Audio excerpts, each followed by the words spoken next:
बंदी छोड़ सतगुरु रामपाल जी परमेश्वर जी की जय हो।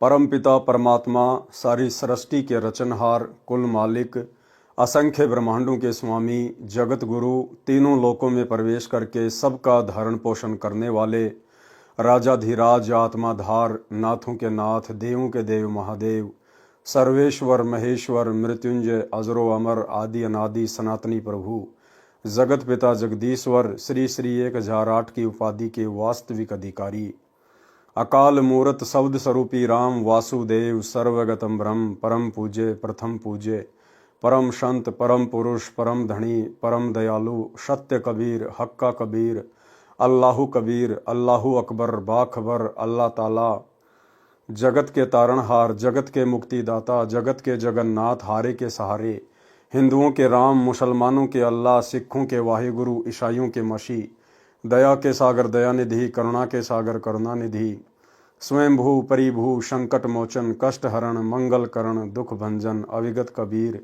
निर्विकार निर्विषम परमात्मा, अलय अलेख सतगुरु, आदि अनादि सतगुरु, असली मर्यादा पुरुषोत्तम, असली राम, असली कृष्ण, असली घनश्याम, असली मुरारी, राजाओं के राजा, महाराजाओं के महाराजा, शहंशाहों के शहंशाह, सम्राटों के सम्राट, भगवानों के भगवान, अल्लाहों के अल्लाह, प्रभुओं के प्रभु, मसीहाओं के मसीह, सच्चे वाहिगुरु, बाबाओं के बाबा, पीरों के पीर, सेठों के सेठ, जगत सेठ, सावड़सा सेठ, सर्वगुण संपन्न, अनंत कोटि कलाओं के स्वामी, अनंत कोटि ब्रह्मांडों के नायक, योगियों में महायोगी, ध्यानियों में महाध्यानी, सिद्धों में परम सिद्ध, ज्ञानियों में तत्व ज्ञानी, ब्रह्म ज्ञानी, महाज्ञानी, परम ज्ञानी, सर्वश्रेष्ठ ज्ञानी, विज्ञानी, युवा कबीर, समरथ कबीर, असमवात, अमित ओजा, सच्चे रहनुमा, करीम अल्लाह, सुभान अल्लाह, दुनिया के अंतिम पैगंबर।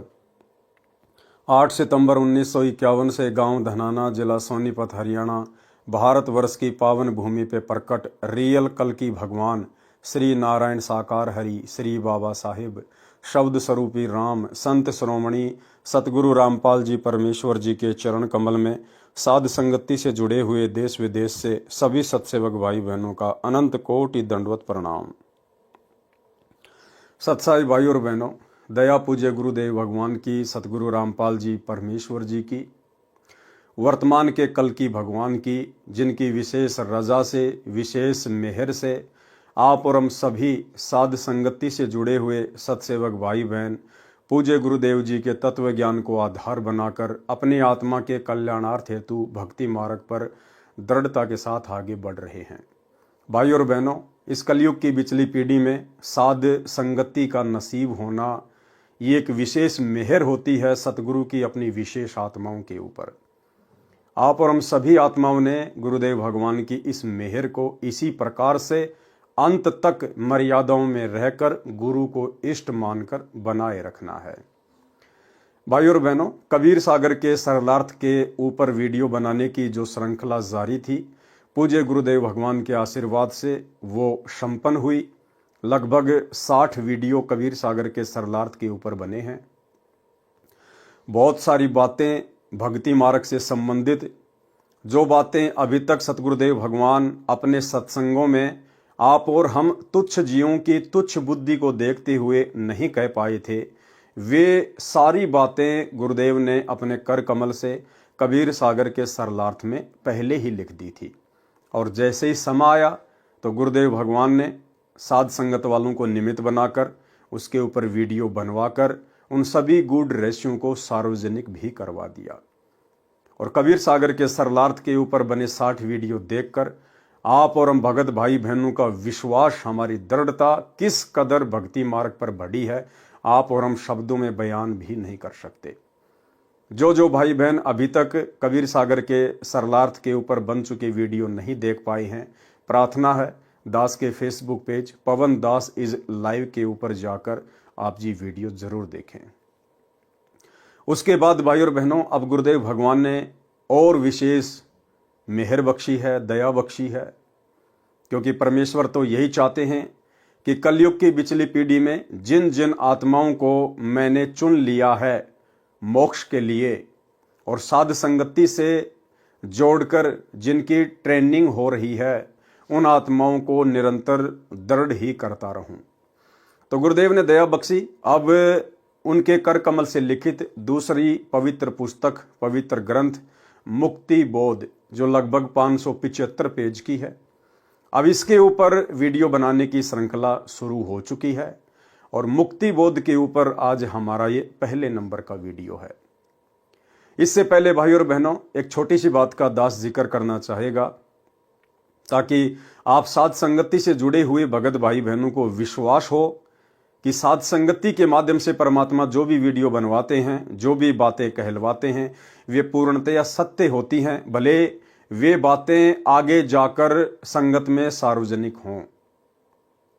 और जो भगत भाई बहन सतलोक आश्रमों से जुड़े हुए हैं, वो सतलोक आश्रम जो वर्तमान 2024 तक सतगुरु रामपाल जी परमेश्वर जी की गैर हाजिरी में भगत समाज को काल की गोद में बैठाता जा रहा है, सतगुरुदेव भगवान के सत्संग और भक्ति विधान के विरुद्ध कुकर्म करवाकर भगत समाज को निरंतर काल के मुंह में बैठा रहा है।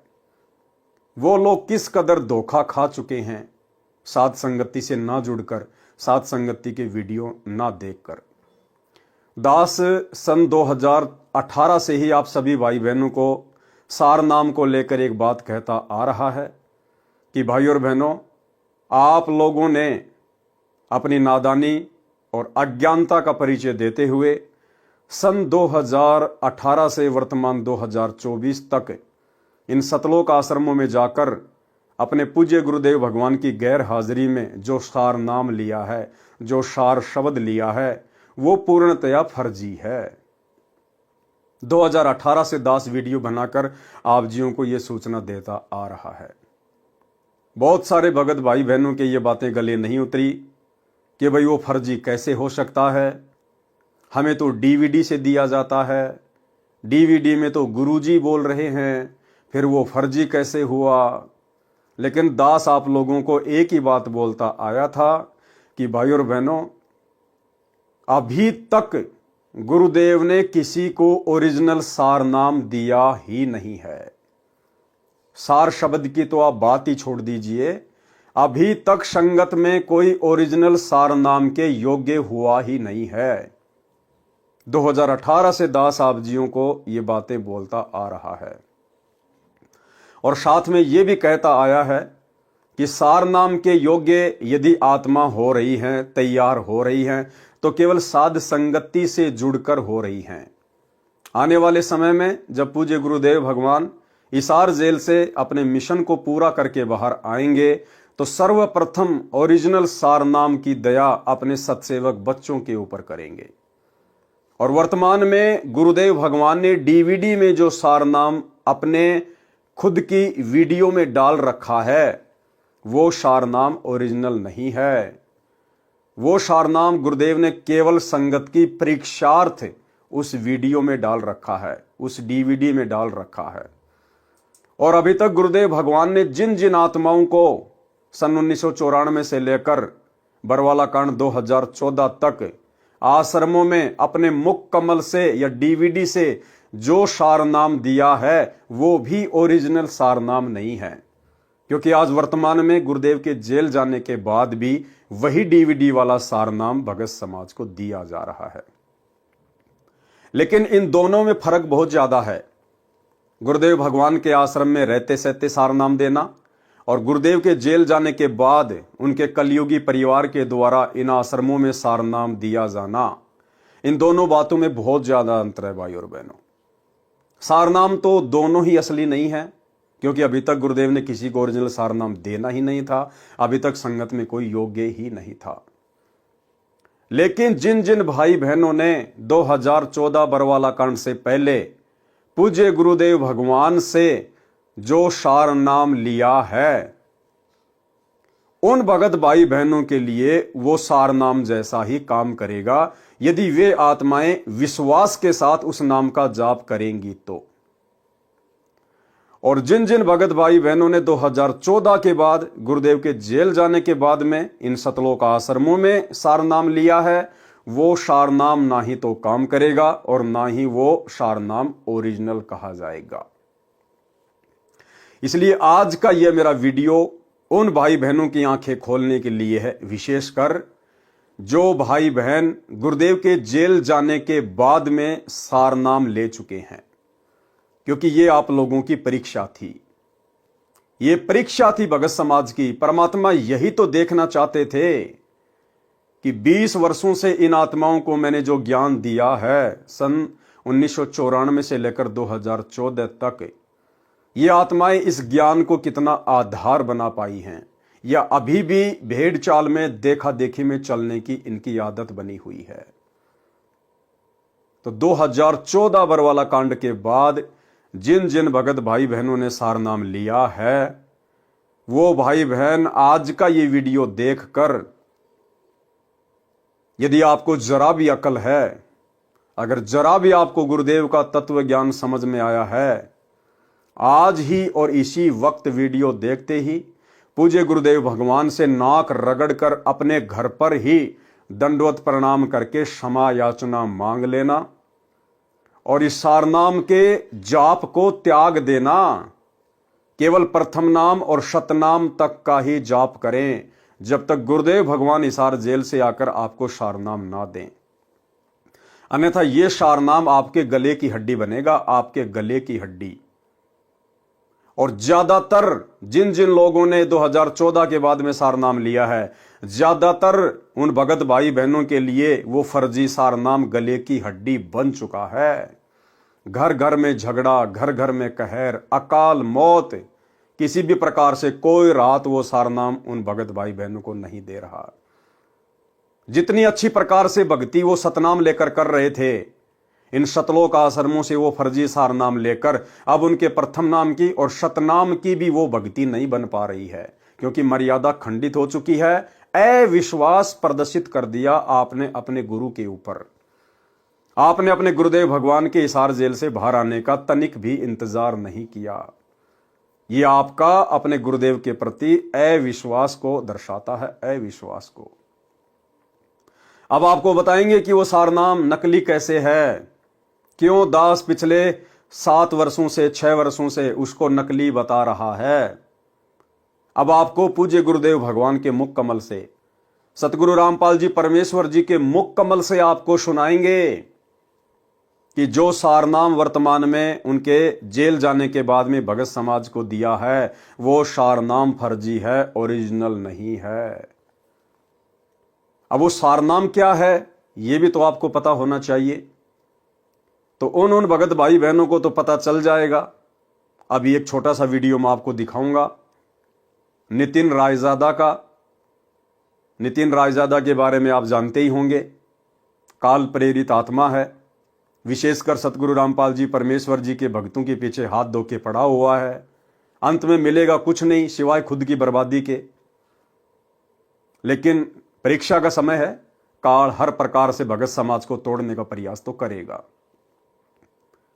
तो सतलोक आश्रमों से गुरुदेव के जेल जाने के बाद वो फर्जी सारनाम लेकर भी लोग सतलोक आश्रमों से जुड़कर नहीं रह पाए और चले गए नितिन रायजादा के पास में, नितिन रायजादा वाला सारनाम लेने के लिए, जो 52 अक्षर से बाहर का है, इस दुनिया से बाहर का है। और वहां जाके उन्होंने बताया कि संत रामपाल जी के आश्रमों में हमारे को ये सारनाम दिया जाता है। ये हैं वो 3 शब्द सारनाम के। अब नितिन रायजादा आपको बताएगा, क्योंकि नितिन रायजादा को बताया संत रामपाल जी के भक्तों ने, उन भक्तों ने जिन्होंने 2014 के बाद से नाम दीक्षा ली है। और भाइयों और बहनों, 2014 के बाद जो लोग जुड़े हैं, दास पहले से कहता आ रहा है कि हम उनको भगत नहीं कह सकते, हम उनको संत रामपाल जी के भगत की कैटेगरी में खड़ा नहीं कर सकते, क्योंकि 2014 के बाद तो संत रामपाल जी जेल में चले गए। और उसके बाद से जिन जिन लोगों को नाम दीक्षा दी गई है डीवीडी से, ऑनलाइन या इन सतलोक आश्रमों में, ये मनमाना आचरण है, मनमुखी आचरण है गुरुदेव के कलयुगी परिवार का, केवल धार्मिक धंधे के लिए। और ये बात तो आप सबको पता है कि गुरुदेव के जेल जाने के बाद भगत समाज की परीक्षा चल रही है। 2014 से भगत समाज की परीक्षा चल रही है। तो भाई परीक्षा के समय में नए एडमिशन नहीं हुआ करते हैं, यह आप सबको पता है। जब स्कूलों में एग्जाम चल रहे होते हैं, परीक्षा चल रही होती हैं, तो नए एडमिशन स्वीकार्य नहीं होते हैं। और संत रामपाल जी के पंथ में यह परीक्षा उस समय तक चलेगी जब तक संत रामपाल जी हिसार जेल से बाहर नहीं आ जाते हैं। तो 2014 से परीक्षा जारी है और जब तक गुरुदेव भगवान हिसार जेल से बाहर नहीं आ जाते हैं तब तक यह परीक्षा जारी रहेगी। और भाई परीक्षा के समय में नए एडमिशन नहीं हुआ करते हैं, ये तो जबरदस्ती के एडमिशन लिए जा रहे हैं अपने धार्मिक धंधे के लिए, सतगुरु रामपाल जी के काल प्रेरित कलयुगी परिवार के द्वारा। लेकिन चलो जैसा भी है, परमात्मा कहते हैं जिन हरि जैसा सुमरिया ताको तैसा लाभ। जो भगत भाई बहन 2014 के बाद भी नाम दीक्षा लेकर और जिस प्रकार से मर्यादा में रहेंगे, जैसे भी उनके श्रद्धा भाव गुरुदेव के प्रति होंगे, वैसा लाभ उनको अवश्य मिलेगा। अन्य वो जो पूजा पाठ किया करते थे शास्त्र विरुद्ध, उससे तो सैकड़ों गुना अच्छा ही है कि वो इस भक्ति मार्ग पर लगे रहें। तो अब आपको मैं नितिन रायजादा का, जो कि पूरी तरह से आध्यात्मिक क्षेत्र में बावड़ी बूंच आदमी है, अध्यात्म का कै भी उसको पता नहीं है, काल प्रेरणा से केवल सतगुरु रामपाल जी के भक्तों को तोड़ने का प्रयास कर रहा है। और संत रामपाल जी भी यही चाहते थे, तभी तो वो हिसार जेल में जाके बैठे हैं। भगत समाज की परीक्षा शुरू हुई है कि इतना ज्ञान देने के बाद भी यदि मेरे भक्ति मार्ग में थोड़ा बहुत भी जो कचरा बचा हुआ है वो मेरे जेल से बाहर आने से पहले पहले बाहर निकल जाए तो बेहतर है। तो ये तो कचरा है, गंदगी है, इसको तो वैसे भी परमात्मा ने बाहर ही निकालना था, कारण चाहे कुछ भी बनाओ। तो नितिन रायजादा तो संत रामपाल जी के भक्ति मार्ग का जो कचरा है, जो गंदगी है, उसको इकट्ठी कर रहा है।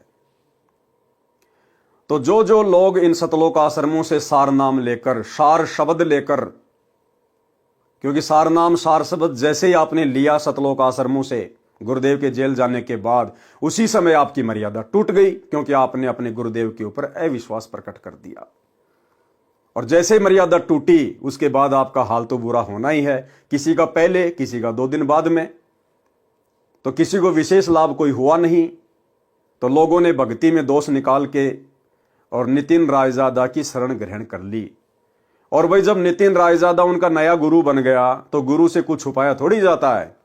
जैसे जैसे उनके काल प्रेरित नकली गुरु ने पूछा, वैसा वैसा उन भक्तों ने वहां जाके बता दिया कि जी मैंने सिंहपुरा से सार नाम लिया था, मैंने धनाना आश्रम से सार नाम लिया था, मैंने राजस्थान के सोजत से लिया था, और जी ये हैं वो 3 मंत्र सार नाम के और सार शब्द के। तो भाई और बहनों, सबसे पहले मैं आपको नितिन रायजादा का एक छोटा सा वीडियो दिखाऊंगा ताकि आपको ये यकीन हो जाए कि हाँ, वर्तमान में सतगुरु रामपाल जी के इन फर्जी सतलोक आश्रमों में उनके परिवार के द्वारा, आश्रम संचालकों के द्वारा कौन सा सार नाम दिया जाता है। उसके बाद आपको बताएंगे ये कितना असली है और कितना फर्जी है। तो सबसे पहले आपको मैं एक वीडियो दिखाता हूं, आप इस वीडियो को ध्यान से देखिएगा भाई और बहनों। और मेरे द्वारा ये जो वीडियो चलाया जा रहा है, ये इस मूर्ख प्राणी की कोई जो है प्रसिद्धि के लिए नहीं चलाया जा रहा, केवल आप भगत भाई बहनों की आंखें खोलने के लिए, आपको सत्य से परिचित करवाने के लिए। तो क्या है वो सार नाम जो भक्तों ने जाकर फिर इसको बताया कि हमारे को डीवीडी से ये 3 मंत्र दिए गए हैं, आप ध्यान से देखिएगा।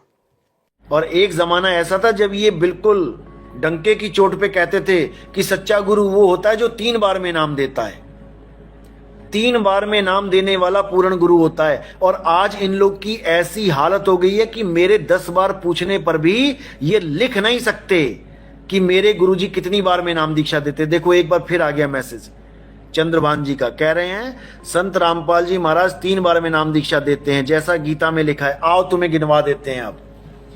अब ऊंट पहाड़ के नीचे आ ही गया है तो उसको उसकी ऊंचाई दिखाई देते हैं। आ जाओ। जब आप पहली बार दीक्षा लेने जाते हो तो आपको वहां पर क्या नाम मिलता है? सत सुकृत अविगत कबीर ओम ओम ओम ओम कलिंग कलिंग कलिंग कलिंग हरिंग हरिंग हरिंग हरिंग श्रिंग श्रिंग श्रिंग सों सों। ये होगी पहली दीक्षा। अब दूसरी दीक्षा क्या होती है वहां पे, जब आप 4 महीने के बाद जाते हो, सबसे पहले 4 महीने क्या करना है, 4 हाजिरियां लगानी है। कहां पर? हिसार जेल में, जहां पर पुलिस वालों के डंडे बरसेंगे आपके ऊपर। बढ़िया से निशान चिपके होने चाहिए। जब आप जाके दिखाओगे कि हाँ देखो मैं डंडे खा के आया हूं, तब आपको दूसरी दीक्षा मिलेगी। जब आप वहां जाके दिखाते हो कि हाँ मैंने, देखो मेरे पीठ पे डंडों के निशान देखो, मेरे पिछवाड़े पे डंडे के निशान देखो, तब आप समझ जाओ कि अब आपको दूसरी दीक्षा मिलेगी। और दूसरी दीक्षा में क्या मिलेगी, क्योंकि आप डंडे खा के जब भागे हो वहां पे, तो आपकी सांस चढ़ी है, बहुत ज्यादा सांस चढ़ती है, तो आपको श्वासों पे ही दीक्षा मिल जाती है कि जल्दी ज्यादा सांस आ रही जा रही, तो इस पे जल्दी जल्दी ओम सोहम रटो, तो आपका नाम जल्दी जल्दी चलेगा, भक्ति जल्दी पूरी होगी। तो जब श्वास तो जब सांस आपकी बाहर निकलती है, तो आपने ओम बोलना है मन में श्वासों पे, और जब आपकी सांस बाहर निकलेगी तब ओम बोलना है, और जब आपकी सांस अंदर जाएगी तो सोहम करना है।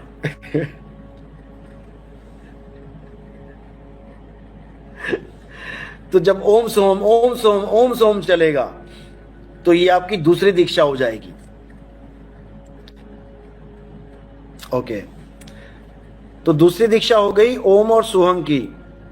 अब जो तीसरी दीक्षा है वो क्या है, ओम सोहम के साथ इन्होंने फिट कर दिया है सत कबीर।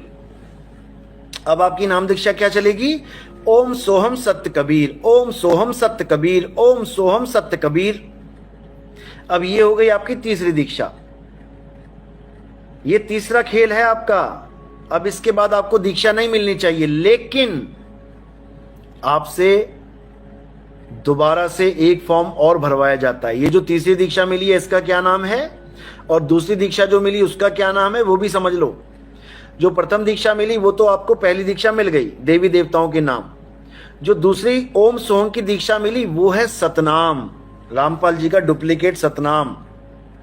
और जो तीसरी दीक्षा मिली वो क्या है, वो है सार नाम। सार नाम में भी खेल खत्म नहीं हुआ अभी ये दीक्षाओं का। तीसरी दीक्षा के बाद आपको एक और फॉर्म भरवाया जाता है जिसको कहते हैं सार शब्द। अब सार शब्द में क्या देते हैं ये लोग, अच्छे से समझ लो। जो ओम सोहंग सत्य कबीर, ओम सोहंग सत्य कबीर चल रहा है, उसमें केवल आ का डंडा जोड़ देना है। क्योंकि वहां जेल के बाहर डंडे खा के आए हो ना, पहली दीक्षा के बाद डंडा जोड़ा गया ना, पहली दीक्षा के बाद भी डंडा जोड़ा जाता है और तीसरी दीक्षा के बाद भी डंडा ही जोड़ा जाता है।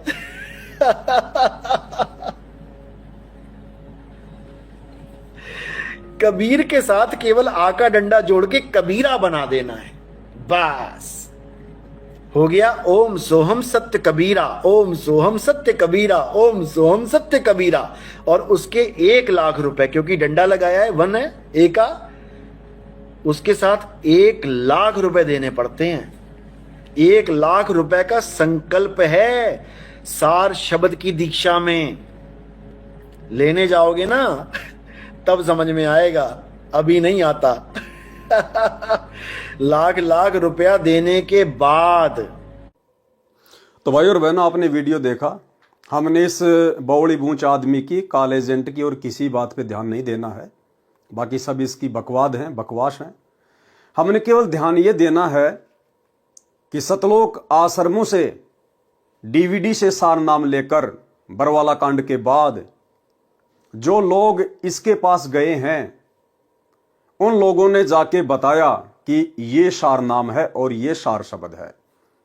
और जिन जिन लाखों भगत भाई बहनों को सतलोक आश्रमों से सार नाम मिल चुका है, जो ये वीडियो देख रहे हैं, उनको भी अच्छे से पता है कि यही वो नाम है जो आपको इन आश्रमों में दिए जाते हैं।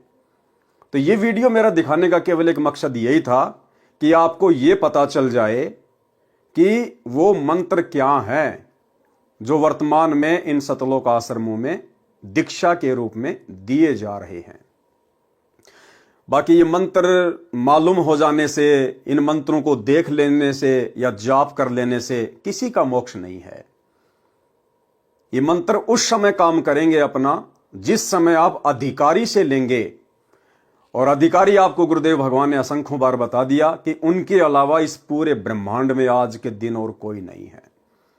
जब तक हम पूज्य गुरुदेव जी से ये तीनों मंत्र प्राप्त नहीं करेंगे, विधिवत दीक्षा ग्रहण नहीं करेंगे, तब तक ये मंत्र मोक्ष में किसी प्रकार का कोई काम नहीं करेंगे, और इनको मनमुखी रूप से जपने का भी कोई फायदा नहीं है।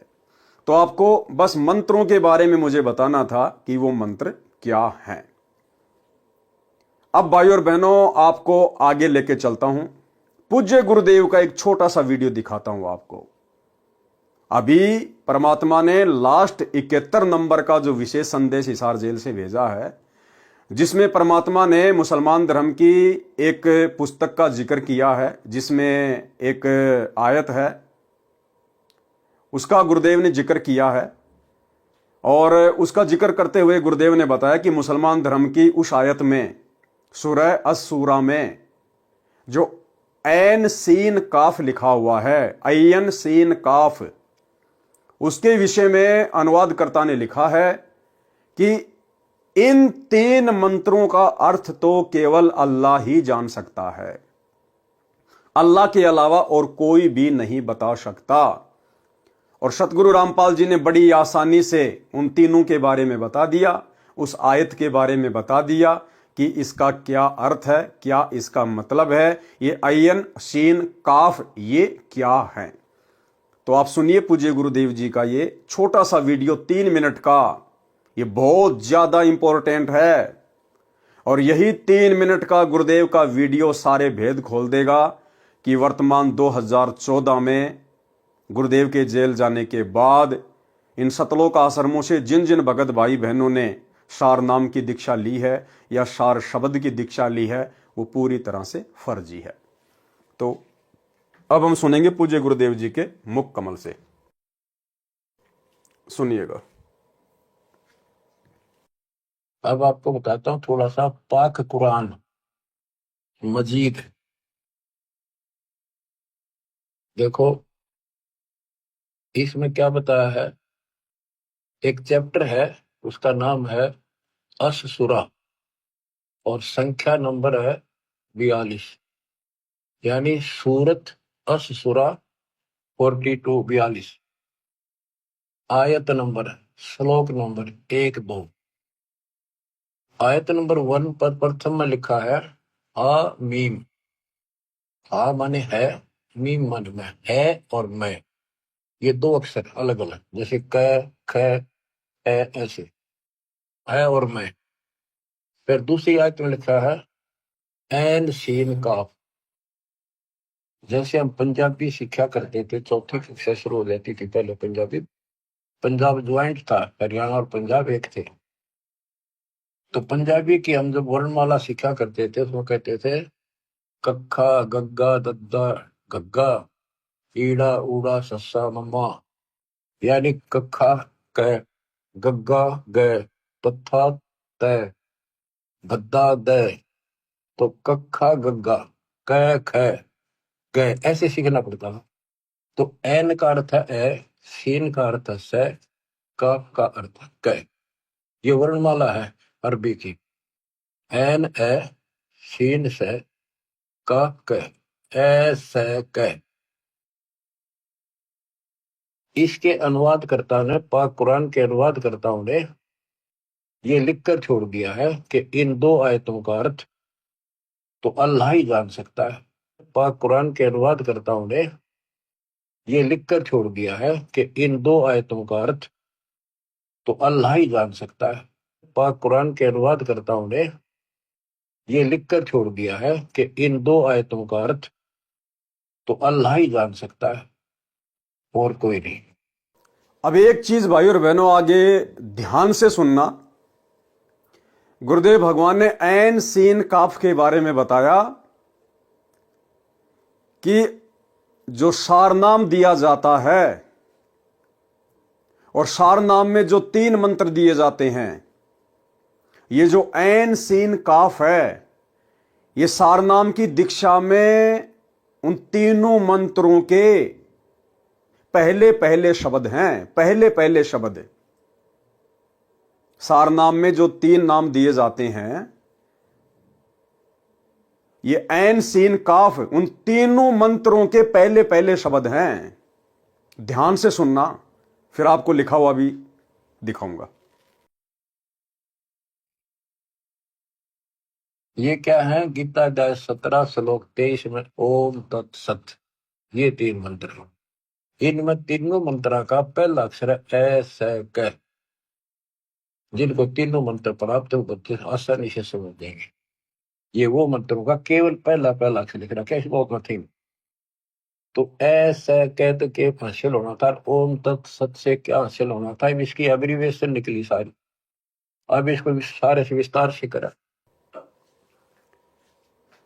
तो भाई और बहनों, आपने देख लिया, गुरुदेव भगवान ने अपने मुख कमल से कह दिया कि ये जो ऐन सीन काफ है, ऐसे क, ऐन सीन काफ, सारनाम में जो 3 मंत्र दिए जाते हैं, उन तीनों मंत्रों के ये पहले पहले अक्षर हैं, ऐ से क, ऐन सीन काफ। और सारनाम क्या दिया जाता है इन सतलोक आश्रमों में, वो आपने नितिन रायजादा से अभी देख लिया है। अब भाई और बहनों, आपको आसानी से समझ में आएगा कि वर्तमान में गुरुदेव के जेल जाने के बाद जो सारनाम की दीक्षा दी जा रही है, ये असली सारनाम है या फर्जी सारनाम है। अब आपको दिखाते हैं भाई और बहनों, ध्यान से देखिएगा।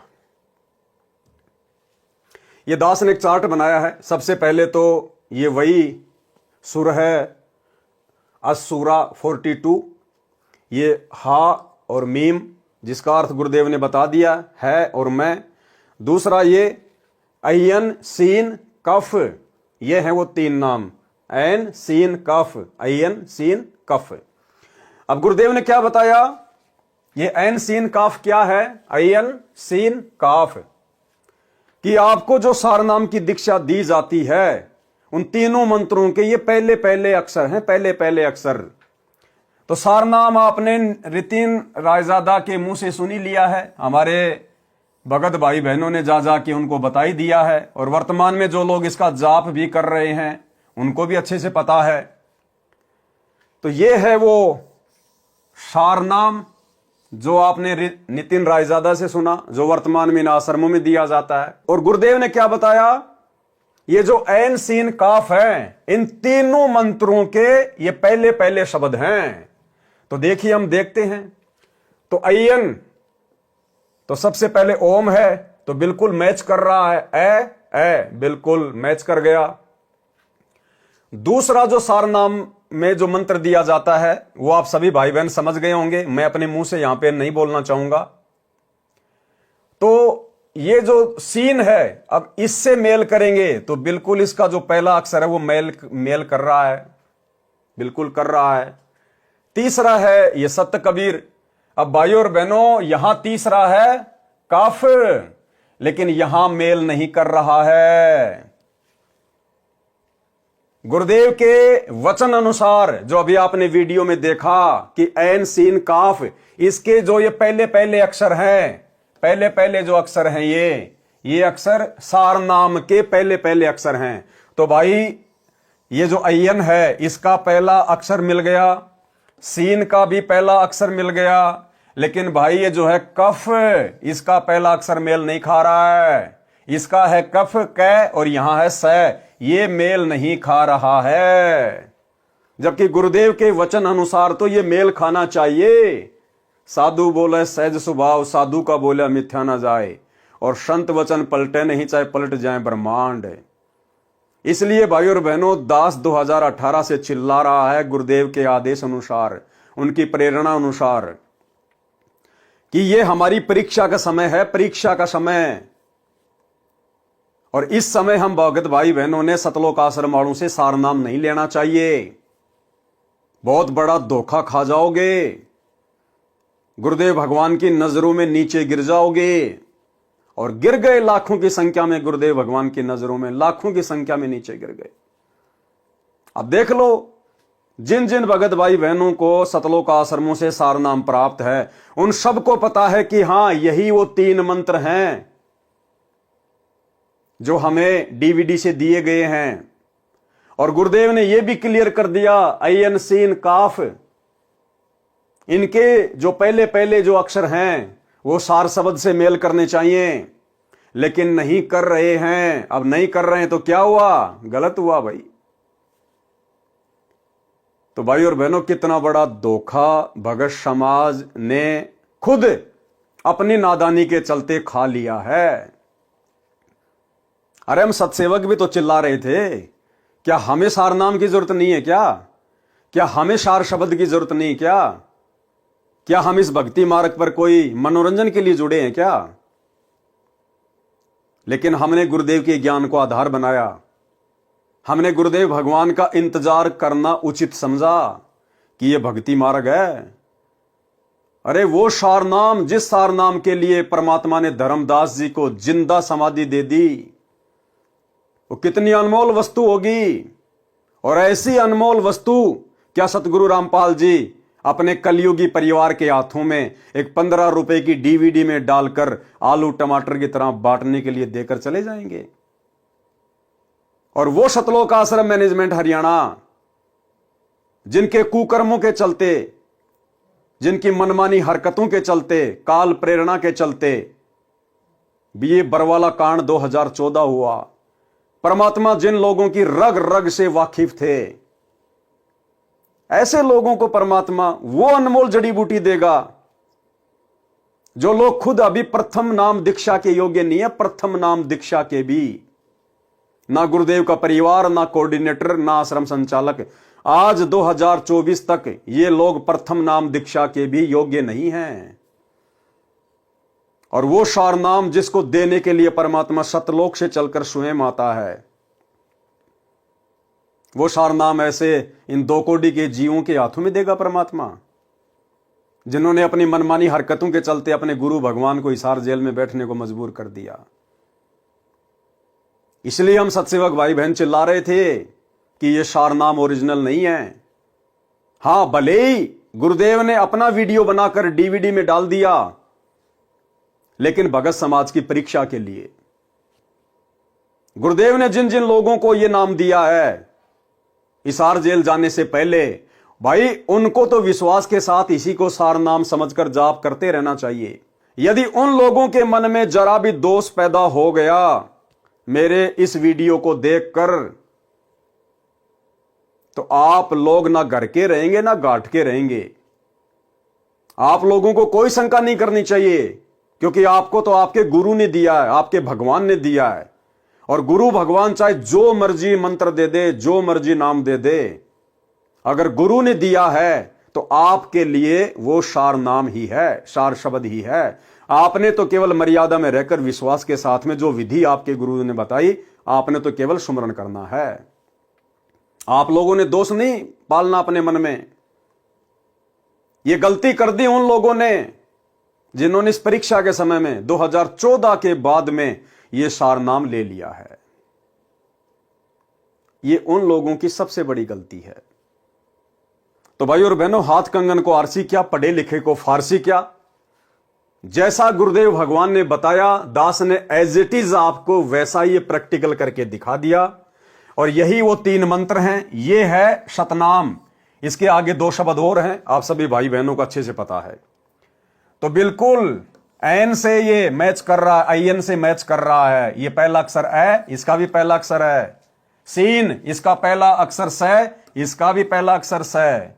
और ये कै, भाई इसका पहला अक्षर मेल नहीं खा रहा, पहला अक्षर यहां पर स आ रहा है और यहां कै, इसलिए ये ओरिजिनल सार नाम नहीं है।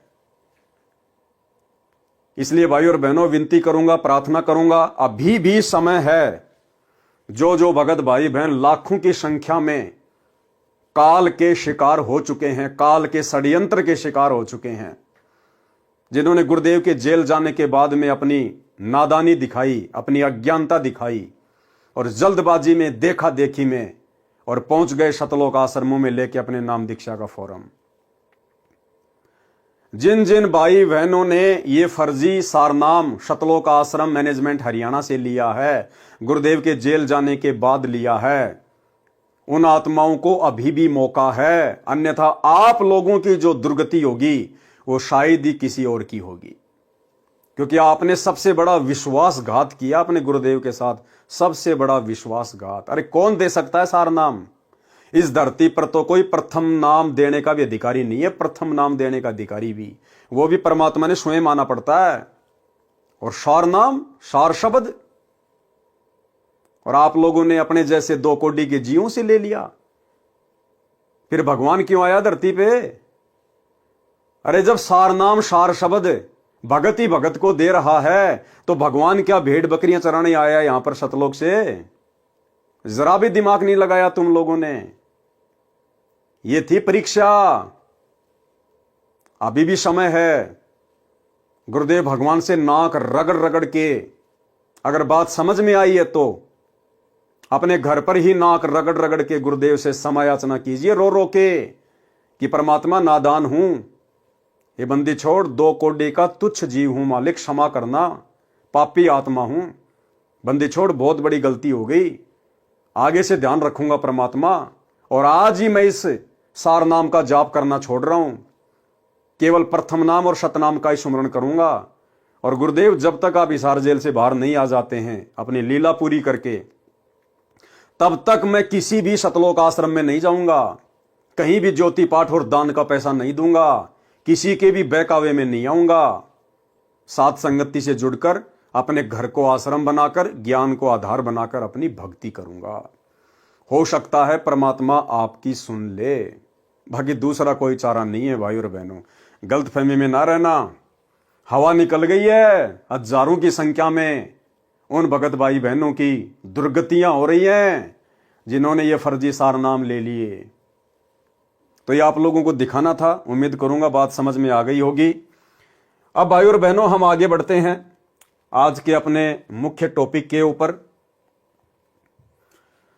पवित्र ग्रंथ मुक्ति बोध जो पूज्य गुरुदेव जी ने अपने कर कमल से लिखी है, आप और हमारे सामने है, आप और हमारे हाथों में है। आज इसका ये पहला वीडियो हम गुरुदेव भगवान के विशेष आशीर्वाद से बनाने जा रहे हैं। और भाई और बहनों, कोई भी धर्म ग्रंथ होता है, कोई भी पुस्तक होती है, शुरुआत के 2, 4, 5 वीडियो केवल उसकी भूमिका बनाते हैं, केवल भूमिका। जैसे हम लोग पहले फिल्में देखा करते थे 3 घंटे की, तो आधी घंटे की तो भूमिका बनती थी, कुछ विशेष समझ में नहीं आता था। इसी प्रकार से कोई भी ग्रंथ, कोई भी पुस्तक होती है, शुरुआत में 10, 15, 20, 25 उसके जो पेज होते हैं वो एक प्रकार से भूमिका होती है।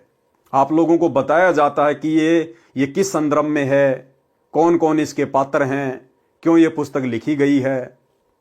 लेकिन ये पवित्र ग्रंथ मुक्ति बोध, ये आदरणीय गरीबदास जी महाराज जी का जो सदग्रंथ साहिब है, जिसमें 24,000 वाणियां हैं, ये उन वाणियों के सरलार्थ को लेकर है।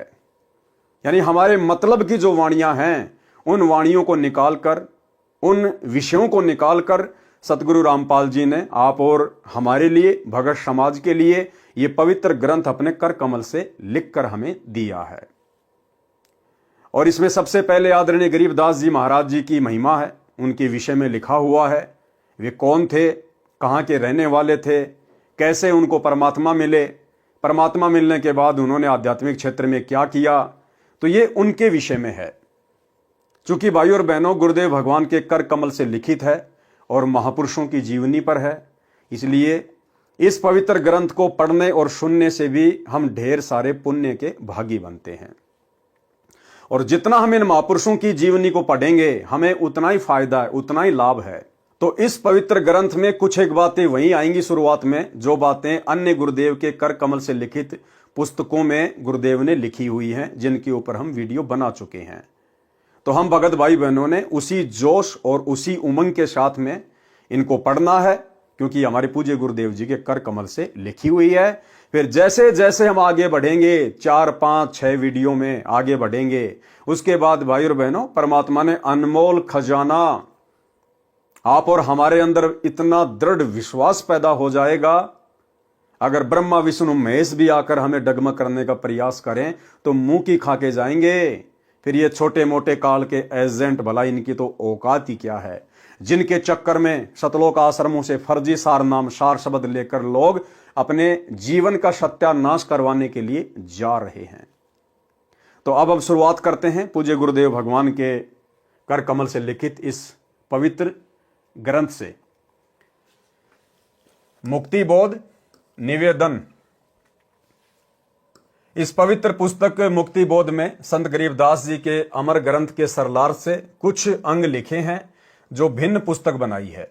इसमें संत गरीबदास जी के अमर ग्रंथ के सरलार्थ की एक झलक है। दूसरे शब्दों में सरलार्थ का नमूना यानी सैंपल है। जैसे कुएं से एक बाल्टी जल निकालकर उसे पीकर जांचा जाता है कि मीठा है या खारा है। अन्य उदाहरण, व्यापारी लोग बोरी में परखी मारकर कुछ माल निकालकर जांच कर लेते हैं कि बोरी में कैसा माल है। मुक्ति बोध संत गरीबदास जी के अमर ग्रंथ के सरलार्थ से निकाला परखी वाला माल है। इसे पढ़कर जांचें कि सरलार्थ कैसा है। अमर बोध के सरलार्थ को समझने के लिए दो शब्द लिखने अनिवार्य हैं। ये दो शब्द अमर ग्रंथ संत गरीबदास जी के सरलार्थ में सर्वप्रथम लिखे हैं, जो अमर बोध तथा मुक्ति बोध को समझने में सहयोगी हैं। अब पढ़ें दो शब्द। संत गरीबदास जी के अमर ग्रंथ की अमृतवाणी का सरलार्थ प्रारंभ करने से पूर्व कुछ आवश्यक जानकारी कराना अनिवार्य समझता हूं। श्री सतग्रंथ साहिब में अधिक वाणी संत गरीबदास महाराज जी की हैं। संत गरीबदास जी का जन्म गांव छुडानी, जिला झज्जर, हरियाणा प्रांत में सन 1717 विक्रमी संवत 1774 में हुआ। गांव छुडानी में गरीबदास जी महाराज का नानका है। ये गांव करोथा, जिला रोहतक, हरियाणा के रहने वाले धनखड़ गोत्र के थे। इनके पिता श्री बलराम जी का विवाह गांव छुडानी में श्री शिवलाल सिहाग की बेटी रानी देवी से हुआ था। श्री शिवलाल जी का कोई पुत्र नहीं था, इसलिए श्री बलराम जी को घर जमाई रख लिया था। गांव छुडानी में रहते 12 वर्ष हो गए थे, तब संत गरीबदास जी महाराज जी का जन्म गांव छुडानी में हुआ था। श्री शिवलाल जी के पास 2500 बीघा, बड़ा बीघा जो वर्तमान के बीघा से 2.75 गुना बड़ा होता था, इतनी जमीन थी, जिसके वर्तमान में 1400 एकड़ जमीन बनती है। उस सारी जमीन के वारिस श्री बलराम जी हुए तथा उनके पश्चात उनके इकलौते पुत्र संत गरीबदास जी उस सर्व संपत्ति के वारिस हुए। उस समय पशु अधिक पाले जाते थे। लगभग 150 गौवें श्री बलराम जी रखते थे। उनको चराने के लिए अपने पुत्र गरीबदास जी के साथ अन्य कई पाली किराए पर ले रखे थे। वे भी गौवों को खेतों में चराने के लिए ले जाया करते थे। जिस समय संत गरीबदास जी 10 वर्ष की आयु के हुए, वे गायों को चराने के लिए अन्य गवालों के साथ नला नामक खेत में गए हुए थे। फाल्गुन मास की सुदी द्वादशी के दिन के लगभग 10 बजे परम अक्षर ब्रह्म एक जिंदा महात्मा के वेश में मिले। गांव कबलाना की सीमा से सटा नला खेत है। सर्व गवाले एक जांडी के पेड़ के नीचे बैठकर खाना खा रहे थे। वह पेड़ गांव कबलाना से छुडानी को जाने वाले कच्चे रास्ते पर था। वर्तमान में सरकार ने उस रास्ते पर सड़क का निर्माण करवा दिया है। परमेश्वर कबीर जी सतलोक से पेड़ से कुछ दूरी पर उतरे। रास्ते रास्ते कबलाना की ओर छुडानी को जाने लगे। जब गवालों के पास आए तो गवालों ने कहा, बाबा जी आदेश। राम राम। परमेश्वर जी ने कहा, राम राम। गवालों ने कहा कि बाबा जी खाना खाओ। परमेश्वर जी ने कहा कि खाना तो मैं अपने गांव से खाकर चला था। गवालों ने कहा कि महाराज खाना नहीं खाते तो दूध तो अवश्य पीना पड़ेगा। हम अतिथि को कुछ खाए पिए बिना नहीं जाने देते। परमेश्वर ने कहा कि मुझे दूध पिला दो, और सुनो, मैं कंवारी गाय का दूध पीता हूं। जो बड़ी आयु के पाली यानी गवाले थे, उन्होंने कहा कि आप तो मजाक कर रहे हो, आप जी की दूध पीने की नीयत नहीं है। कंवारी गाय भी कभी दूध देती है। परमेश्वर ने फिर कहा कि मैं कंवारी गाय का दूध पीऊंगा। गरीबदास बालक ने एक बछिया जिसकी आयु 1.5 वर्ष की थी, जिंदा बाबा के पास लाकर खड़ी कर दी। परमात्मा ने बछिया की कमर पर आशीर्वाद भरा हाथ रख दिया। बछिया के स्तन लंबे लंबे हो गए। एक मिट्टी के लगभग 5 किलोग्राम की समता के पात्र बरोले को बछिया के स्तनों के नीचे रखा। स्तनों से अपने आप दूध निकलने लगा। मिट्टी का पात्र भर जाने पर दूध निकलना बंद हो गया। पहले जिंदा बाबा ने पिया। शेष दूध को अन्य पालियों गवालों को पीने के लिए कहा तो बड़ी आयु के गवाले जो संख्या में 10-12 थे कहने लगे कि बाबा जी, कवारी गाय का दूध तो पाप का दूध है, हम नहीं पिएंगे। दूसरे, आप ना जाने किस जाति के हो, आपका झूठा दूध हम नहीं पिएंगे। तीसरे, ये दूध आपने जादू जंत्र करके निकाला है, हम पर जादू जंत्र का कुप्रभाव पड़ेगा। ये कहकर जिस जांडी के पेड़ के नीचे बैठे थे वहां से चले गए। दूर जाकर किसी वृक्ष के नीचे बैठ गए। तब बालक गरीबदास जी ने कहा कि हे बाबा जी, आपका झूठा दूध तो अमृत है, मुझे दीजिए। कुछ दूध बालक गरीबदास जी ने पिया। परमेश्वर जिंदा वेशधारी ने संत गरीबदास जी को ज्ञान उपदेश दिया, तत्व ज्ञान, सूक्ष्म वेद का ज्ञान बताया। संत गरीबदास जी के अधिक आग्रह करने पर परमेश्वर ने उनकी आत्मा को शरीर से अलग किया और ऊपर के रूहानी मंडलों की सैर कराई। एक ब्रह्मांड में बने सर्व लोकों को दिखाया। श्री ब्रह्मा, श्री विष्णु तथा शिव जी से मिलाया। उसके पश्चात ब्रह्मलोक तथा श्री देवी दुर्गा का लोक दिखाया। फिर 10वें द्वार ब्रह्मरंध्र को पार करके ब्रह्म काल के 21 ब्रह्मांडों के अंतिम छोर पर बने 11वें द्वार को पार करके अक्षर पुरुष के 7 संख ब्रह्मांडों वाले लोक में प्रवेश किया। संत गरीबदास जी को सर्व ब्रह्मांड दिखाए, अक्षर पुरुष से मिलाया। पहले उसके 2 हाथ थे, परंतु परमेश्वर के निकट जाते ही अक्षर पुरुष ने 10,000 हाथों का विस्तार कर लिया। जैसे मोर पक्षी अपने पंखों को फैला लेता है, अक्षर पुरुष को जब संकट का अंदेशा होता है तब ऐसा करता है। अब देखो भाई और बहनों, परमात्मा की वाणी यहां पर सत्य सिद्ध हो जाती है कि निर्विकार निर्भय तू ही और शकल भयमान, सब पर तेरी साहिबी तुझ पर साहिब नाए। कि हे कबीर परमेश्वर सतगुरु रामपाल जी, आपके अलावा इस पूरी सृष्टि में ना ही तो कोई निर्विकार है और ना ही कोई निर्भय है। अक्षर पुरुष 7 संख ब्रह्मांडों का स्वामी, 10,000 कलाओं का स्वामी। और जैसे ही उसने कबीर परमेश्वर जी को देखा, उसे संकट का अंदेशा हुआ। और जब अक्षर पुरुष को संकट का आभास होता है, उस समय वो अपनी शक्ति का जो है वो प्रदर्शन करता है, सामने वाले को डराने के लिए, भयभीत करने के लिए। तो अक्षर पुरुष भी भय मुक्त नहीं है, उसने भी भय युक्त होकर डर के मारे कि ये कौन आ गया मेरे लोक में, सीधा चला आ रहा है, किसकी हिम्मत हो गई ऐसे। अपने ऊपर आपत्ति आती हुई देखकर और अपने 10,000 हाथों का विस्तार कर लिया, अपना विकराल शरीर बना लिया उसने, अपनी शक्ति का पूरा उसने प्रदर्शन किया। इसलिए भाई और बहनों, परमेश्वर कहते हैं निर्विकार निर्भय तू ही और शकल भयमान, और सब पर तेरी साहिबी तुझ पर साहिब नाए। तो सृष्टि में एकमात्र जो निर्विकार परमात्मा है, निर्भय परमात्मा है, सतगुरु रामपाल जी परमेश्वर जी हैं, जो यहां पर सिद्ध होता है। अपनी शक्ति का प्रदर्शन करता है, क्योंकि अक्षर पुरुष अधिक से अधिक 10,000 हाथ ही दिखा सकता है। इसके 10,000 हाथ हैं। क्षर पुरुष के यानी काल के 1,000 हाथ हैं। गीता अध्याय 10 व 11 में अपना 1,000 हाथों वाला विराट रूप दिखाया। गीता अध्याय 11 श्लोक 46 में अर्जुन ने कहा कि हे सहस्त्र बाहु, 1,000 भुजाओं वाले, अपने चतुर्भुज रूप में आइए। संत गरीबदास जी को अक्षर पुरुष के 7 संग ब्रह्मांडों के भेद बता वह आंखों दिखाकर परमेश्वर जिंदा बाबा 12वें द्वार के सामने ले गया, जो अक्षर पुरुष के लोक की सीमा पर बना है, जहां से भंवर गुफा में प्रवेश किया जाता है। जिंदा वेशधारी परमेश्वर जी ने संत गरीबदास जी को बताया कि जो 10वां द्वार यानी जो ब्रह्मरंध्र है, वो मैंने शतनाम के जाप से खोला था।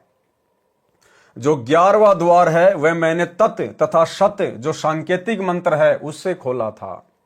अन्य किसी भी मंत्र से उन द्वारों पर लगे ताले नहीं खुलते। अब ये 12वां द्वार है, ये मैं सत शब्द यानी सार नाम से खोलूंगा।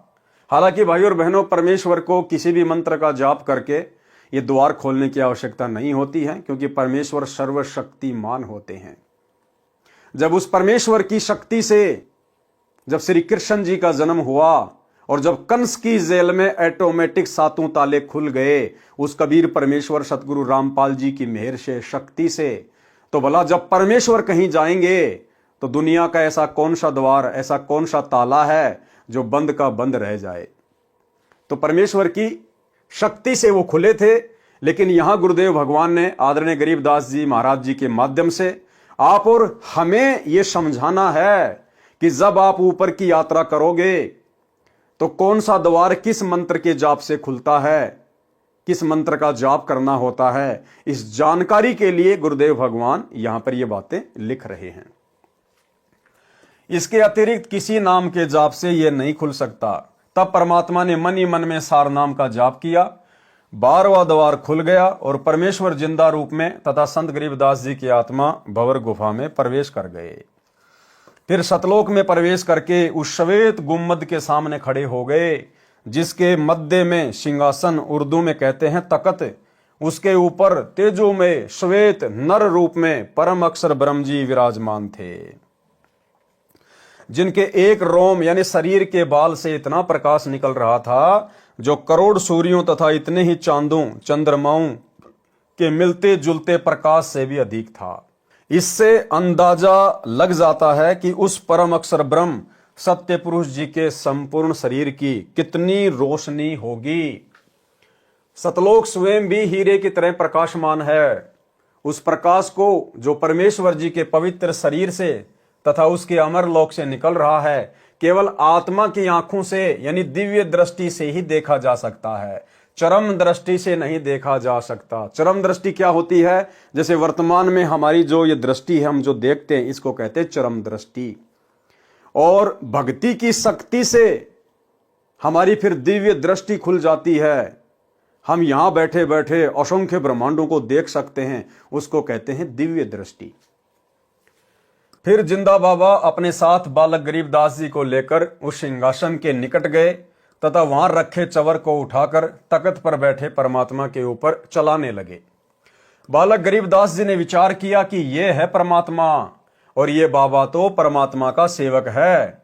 उसी समय तेजो में शरीर वाला प्रभु सिंहासन त्याग कर खड़ा हो गया और जिंदा बाबा के हाथ से चवर ले लिया और जिंदा बाबा को सिंहासन पर बैठने का संकेत किया। जिंदा वेशधारी प्रभु असंख्य ब्रह्मांडों के मालिक के रूप में सिंहासन पर बैठ गए।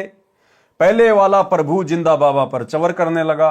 संत गरीबदास जी विचार ही कर रहे थे कि इनमें परमेश्वर कौन हो सकता है।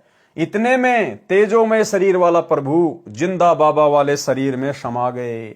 दोनों मिलकर एक हो गए। जिंदा बाबा के शरीर का तेज उतना ही हो गया जितना तेजो में पूर्व में सिंहासन पर बैठे सत्य पुरुष जी का था। अब यह लीला परमात्मा ने क्यों दिखाई आदरणीय गरीबदास जी महाराज जी को? ये इसलिए दिखाई भाई और बहनों, ताकि वर्तमान की इस बिचली पीढ़ी में आप और हम भगत भाई बहन अपने गुरुदेव भगवान पर तनिक भी शंका ना करें। गुरुदेव भगवान तो अपने आप को छुपाएंगे इस ज्ञान का प्रचार करने के लिए। आप और हमारी तुच्छ बुद्धि को देखते हुए गुरुदेव कहेंगे, मैं तो उस परमात्मा का भेजा हुआ दास हूं, मैं तो उसका नौकर हूं, मैं तो उसका प्रतिनिधि हूं। लेकिन ये जो उदाहरण परमेश्वर ने पहले ही साबित कर दिए हैं, अपने एफिडेविट तैयार कर दिए हैं, आत्माओं को सतलोक दिखा दिखाकर अपने गवाह के रूप में जो पेश कर दिए हैं, इन उदाहरणों से हमने शिक्षा लेनी है कि वो कबीर परमात्मा स्वयं ही धरती पर गुरु रूप में प्रकट होता है। स्वयं ही जिस प्रकार गरीबदास जी को लगा सतलोक में सिंहासन पर तेजो में परमात्मा के रूप को देखकर कि भाई असली परमात्मा तो ये है और जो जिंदा बाबा मुझे नीचे से ऊपर लेकर आया है ये तो यहां का कोई नौकर है, कोई सेवक है। लेकिन आगे गरीबदास जी ने देखा कि जो सिंहासन पर जो तेजो में रूप में बैठा है वो खड़ा हुआ और जो जिंदा बाबा था, जो नीचे से गरीबदास जी को ऊपर लेकर गया था, वो सिंहासन पर बैठ गया और पहले वाला परमात्मा जिंदा बाबा के ऊपर चवर कर रहा है। अब गरीबदास जी सोच ही रहे थे कि इनमें भाई परमात्मा कौन है। इतने में वो तेजोमय शरीर वाला परमात्मा जो जिंदा बाबा पे चवर कर रहा था, वो उस जिंदा बाबा के शरीर में समा गया और जिंदा बाबा का जो नूर था, शरीर का जो तेज था, वो उतना ही हो गया। एक रोमकूप में यानी एक बाल में 1 करोड़ चंद्रमा, 1 करोड़ सूरज, इससे भी कहीं ज्यादा मिली जुली रोशनी, और वो चंवर अपने आप हो रहा है, अपने आप। तब गरीबदास जी को समझ में आया कि भाई जो जिंदा बाबा नीचे से मुझे ऊपर लेकर आया है, जो मेरा गुरु है, जिसने मुझे प्रथम नाम के नीचे दीक्षा दी, भाई ये तो स्वयं ही असंख्य ब्रह्मांडों के स्वामी हैं, ये स्वयं ही परमात्मा है। और उसके बाद में फिर जिंदा बाबा ने गरीबदास जी को क्या बताया। आप और हम भगत भाई बहनों की शंका समाप्त करने के लिए कि कलयुग की बिचली पीढ़ी में उस मोक्ष के प्राइम टाइम में अपने गुरु को हल्के में मत ले लेना, अपने गुरु को परमात्मा के अलावा मत मान लेना। कबीरा ते नर अंध हैं जो गुरु को कहते और, हरि के रूठे ठोर है गुरु रूठे नहीं ठोर। यानी अपने गुरु को हमने अन्य दृष्टि में नहीं देखना है कि परमात्मा तो कोई सतलोक में बैठा है कबीर जी, और हमारे गुरु जी तो उनके भेजे हुए प्रतिनिधि हैं, उनके अवतार हैं। नहीं, बहुत बड़ी मार खा जाएंगे इस कलयुग की बिचली पीढ़ी में। हर युग में हम केवल यही तो एक गलती करते आ रहे हैं, आज उसी गलती को हमने सुधारना है। कौन सी गलती? आज से पहले हमने कभी भी गुरु रूप में आए हुए कबीर परमात्मा को परमात्मा नहीं माना, हमने केवल उनको अपना गुरु ही माना और भगवान मानते रहे, ब्रह्मा विष्णु महेश को, अन्य शक्तियों को, जिनको भी हम पहले पूजा करते थे। और ये गलती वर्तमान में भाई और बहनों आप और हमने करने से बचनी है। हमारा गुरु, हमारा कबीर, हमारा इष्ट, हमारा परमेश्वर एक ही है, सतगुरु रामपाल जी परमेश्वर। फिर आदरणीय गरीबदास जी को क्या बताया जिंदा बाबा ने। कुछ ही क्षणों में परमेश्वर बोले, हे गरीबदास, मैं असंख्य ब्रह्मांडों का स्वामी हूं, मैंने ही सर्व ब्रह्मांडों की रचना की है, सर्व आत्माओं को वचन से मैंने ही रचा है, 5 तत्व तथा सर्व पदार्थ भी मैंने ही रचे हैं, क्षर पुरुष यानी ब्रह्म तथा अक्षर पुरुष व उनके लोकों को भी मैंने उत्पन्न किया है, इनको इनके तप के बदले में सर्व ब्रह्मांडों का राज्य मैंने ही प्रदान किया है। मैं 120 वर्ष तक पृथ्वी पर कबीर नाम से जुलाही की भूमिका करके आया हूं। तब गरीबदास जी को समझ में आया कि भाई ये तो खाली गुरु नहीं, ये तो सब कुछ है। गुरु भी यही, सतगुरु भी यही और सत्य पुरुष भी यही। और वर्तमान में भाई और बहनों आप और हमें कैसे विश्वास हो? विश्वास तो देखो हमने ज्ञान से करना पड़ेगा। बाकी हमारे विश्वास को और अधिक दृढ़ करने के लिए बहुत सारे भगत भाई बहनों के इंटरव्यू हैं, जिनको सतगुरु रामपाल जी परमेश्वर सतलोक लेकर गए, उनकी आत्मा को शरीर से निकाल कर लेके गए। जैसे गरीबदास जी की आत्मा को परमात्मा लेकर गए थे, इसी प्रकार असंख्य भक्तों को सतगुरु रामपाल जी परमेश्वर उसी विधि से सतलोक लेकर गए, हमें विश्वास दिलाने के लिए। कुछ एक इंटरव्यू हैं जो दास आपको दिखा देता है, और ये इंटरव्यू देखने के बाद में आप भगत भाई बहनों को भली भांति समझ में आ जाना चाहिए कि वर्तमान में हम उस दाढ़ी मूंछ वाली कबीर जी की फोटो को कबीर जी मानकर जो पूज रहे हैं, अपने घर पर उस फोटो को सजा के रखे हैं, दरबार में लगा के रखे हैं, जून के महीने में हम उस फोटो का कबीर प्रकट दिवस मना रहे हैं, हम कितनी बड़ी भूल कर रहे हैं। हम अपने गुरु को कबीर क्यों नहीं मान पा रहे? तो ये 2-3 इंटरव्यू छोटे छोटे हैं, जैसे ही आप इनको सुनोगे हो सकता है आपको विश्वास हो जाए। और विश्वास ना होने की भाई और बहनों वैसे तो कोई गुंजाइश गुरुदेव भगवान ने अपने सत्संगों में छोड़ी नहीं है, लेकिन फिर भी परमात्मा चाहते हैं कि जब तक इन आत्माओं को यह दृढ़ विश्वास नहीं होगा कि मेरा गुरु ही कबीर है, मेरा गुरु ही परमात्मा है, तब तक इनकी बात इस कलयुग की बिचली पीढ़ी में भी मोक्ष वाली बन नहीं पाएगी। तो भाई और बहनों अब मौका ना चूकिए, ना तो गुरुदेव ने कोई कमी छोड़ी है और ना ही भगत भाई बहनों के इंटरव्यू के माध्यम से परमात्मा ने कोई कमी रखवाई है। सुनिए इंटरव्यू। उतार है। एक दिन मैंने खुद को ही प्रश्न पूछा, तो चलो एक बार टेस्ट करके देखते हैं कि सच में संत रामपाल जी कबीर साहब क्या उतारे क्या। तो सितंबर 20, 2020 में संत रामपाल जी महाराज मेरे सामने प्रकट हुए रात को 3:30 बजे और मेरा हाथ पकड़ के मुझे बोला, बेटा तू चल मेरे साथ। तो सतलोक लेके गए और सतलोक में उन्होंने दिखाया कि देख ले, मैं सिंहासन पे बैठा हुआ वो मैं ही हूँ और जो मैं धरती पर हूँ वो भी मैं ही हूँ।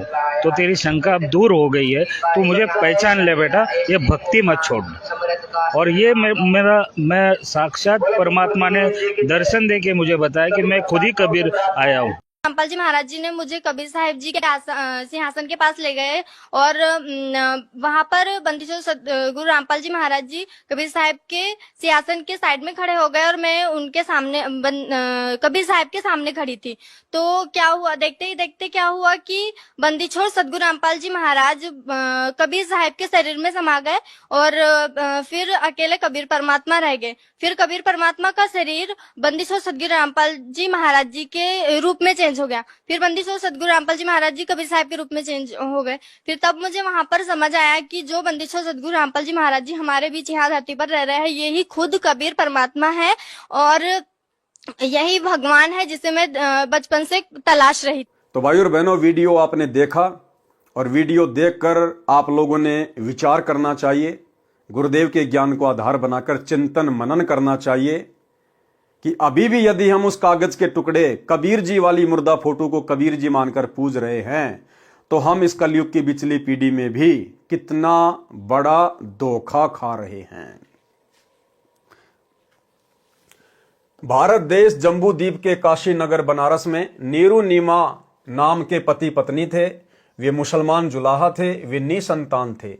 ज्येष्ठ सुदी पूर्णिमासी की सुबह ब्रह्म मुहूर्त में लहर तारा नामक सरोवर में काशी के बाहर जंगल में मैं नवजात शिशु का रूप धारण करके कमल के फूल पर लेटा था।